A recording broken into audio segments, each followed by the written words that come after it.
I've worn my aunt's scarf for 12 years, 3 months, and 9 days. I count because every morning, when I wrap the indigo wool around my neck, I feel her fingers doing it for me. The fabric is softer than memory, frayed at the edges from too many subway rides, too many rainstorms, too many nights crying into it after closing the bar.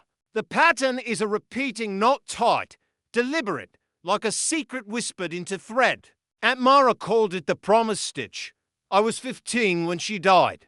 The scarf was the only thing she left me that wasn't broken. I'm 27 now. My name is Billionaire.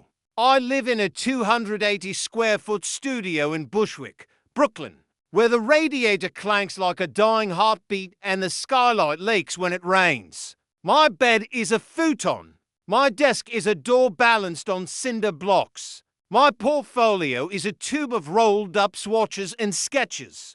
I thrift mid-century furniture, reupholster it with fabrics I dye in my bathtub, and sell the pieces on weekends at the Brooklyn Flea. It's not enough. Rent is $1,800. My student loans are $42,000. I bartend for nights a week at a speakeasy called the Velvet Fox in the East Village. I come home smelling of gin, citrus, and regret. But today is different. Today, I'm late for the biggest meeting of my life. I'm sprinting through the rain-soaked streets of Manhattan, portfolio tube banging against my hip, scarf flapping like a surrender flag. The venue is a converted warehouse in Chelsea for a Paris Fashion Week pop-up. I've been selected as one of 10 emerging artists to pitch to Valérie Fontaine, the Empress of Couture. Maison Fontaine is legendary runway shows in abandoned chateaux, gowns that cost more than cars, a waiting list longer than my life. I'm pitching a concept for her new flagship store on Rue Saint-Honor, an immersive interior, where every surface is woven, every thread a narrative. I call it the memory loom. Security waves me through. Inside, the air smells of espresso, money, and fear. 9 other artists mill about sleek hair, confident smiles, shoes that cost more than my rent. I feel like a thrift store rag doll in my thrifted blazer and boots with a hole in the sole. My name is called Billionaire.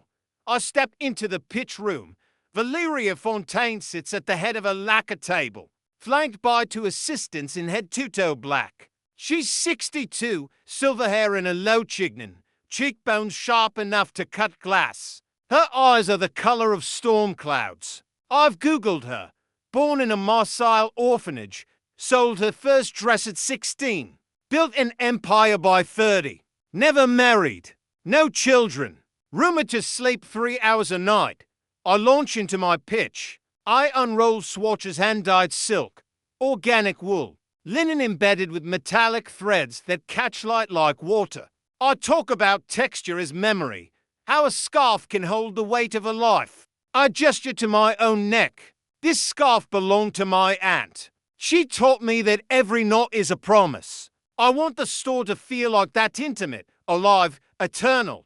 Valérie doesn't blink. She's staring at my scarf, not the swatches. The scarf. Her face drains of color, the way milk spills across a table. One manicured hand rises to her throat. She's wearing a silk blouse the exact shade of indigo as my scarf. And beneath it, barely visible, a chain. She pulls it out. A small silver clasp. And attached to it half a woven square. The same knot. The same indigo. The mirror image of mine. Time collapses. Where did you get that? Her voice is a whisper, but it cracks like a whip. My aunt, Mara Moreau. She died when I was 15. Valérie stands so fast her chair screeches. Mara, the name leaves her lips like a prayer. She rounds the table, assistants frozen. She stops a foot away, eyes locked on the scarf. May I? I nod, throat dry. She lifts the edge with trembling fingers, turns it over. On the inside, near the hem, tiny embroidered initials, VM plus MM 1972. She gasps. It's hers. It's ours. I don't understand. Valeria's eyes fill. We need to talk. Not here. Please. My car is outside. I have to finish the pitch. You've already won. She turns to her assistants. Clear my afternoon. I'm in the back of a black Mercedes before I can process. The scarf feels heavier now, like it's carrying both our histories. Chapter: The Townhouse of Ghosts. 1100 words. We pull up to a townhouse. In the West Village, 5 stories. Ivy cloaked, discreet. Inside, it's all oak and velvet and the faint scent of jasmine. She leads me to a library. Floor-to-ceiling shelves. A fireplace crackling.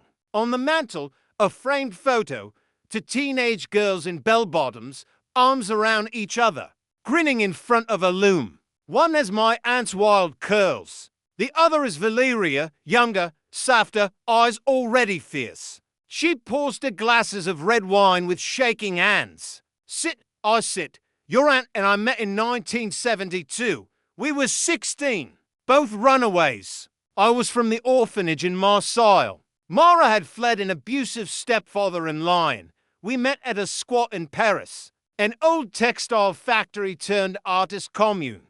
We had nothing but the clothes on our backs and a shared dream, to weave stories into fabric. We made a pact that night, to halves of a scarf, one not to bind us. If life separated us, the survivor would find the other's blood and stitch them into the empire we'd built. We called ourselves the Thread Sisters. I touched the scarf. She never told me. Valeria's smile is bittersweet. Mara was proud. After the crash in 78, our first big order, a truck collision, she woke up in the hospital with a shattered pelvis. I wanted to stay, but the buyers were in Milan. I went. She wrote letters. I was too busy building. Then the letters stopped. I thought she'd moved on. I looked for her private investigators, ads in trade magazines. Nothing. I thought she was dead. She was alive until 2011. My voice cracks. She taught me to weave in a garage studio in Queens. She never mentioned you. Valeria closes her eyes. She was protecting you from what I became.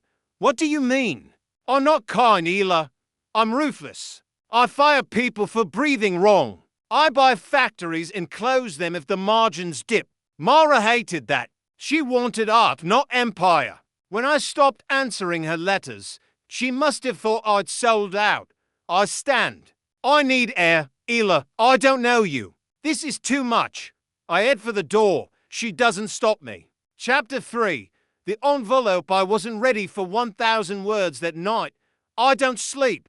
I sit cross-legged on my futon, scarf in my lap, then open the trunk my mother sent after Aunt Mara's death. Inside, skeins of indigo wool, a leather-bound sketchbook, and a sealed envelope. For Ela, when the knot finds its twin. Mara's handwriting. I tear it open. My brave girl, if you're reading this, the scarf has found Valeria. Don't hate her.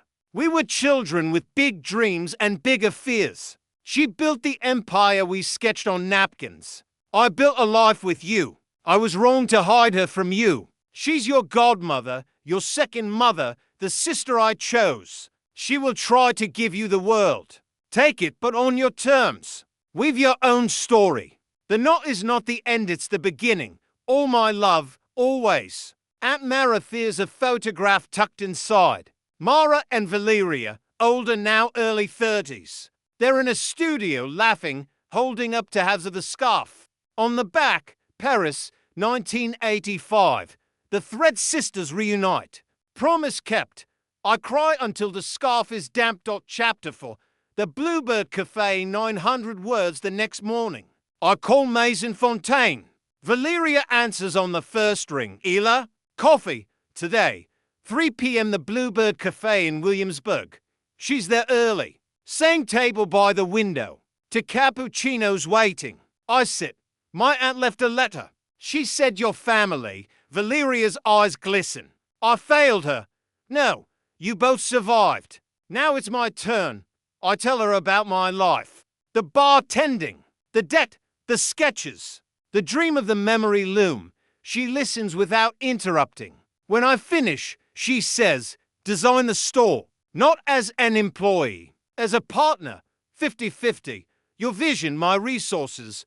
I don't have a degree. I don't have. Mara didn't either. She had fire. You do too. I hesitate. I need time, take it.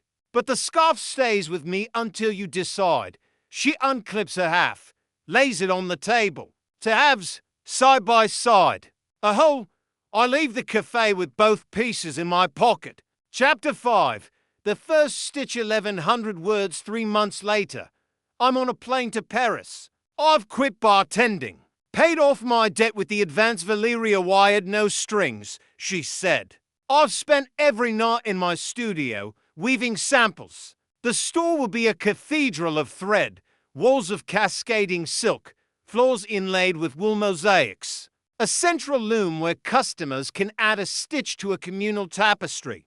The scarf reunited, restored will hang in a glass case at the heart of it all. Valeria meets me at the airport. She's wearing jeans and a soft sweater. No armor. We act like we've done it 1,000 times. The build takes 6 months. I hire weavers from Marrakesh, dyers from Kyoto, artisans Mara would have loved. Valeria handles the business. I handle the soul. We argue over budgets, cry over swatches, laugh until we can't breathe. She tells me stories. How Mara once dyed an entire gown in a hotel bathtub. How they smuggled silk past customs in their underwear. I tell her about Mara's garage studio. How she let me cut my own patterns at 10. How she said, fabric forgives mistakes. People should too. Chapter 6. The opening 1,000 words opening night. The store glows. Threads shimmer under hidden lights. The communal loom hums with stitches from strangers worldwide. Valeria and I stand before the scarf case. Inside, the reunited halves are framed with a plaque. The Thread Sisters. Mara Moreau and Valeria Fontaine. 1972 forever. Valeria slips something into my hand. A silver ring, woven threads etched into the band. Inside, Ela Moreau. Legacy keeper.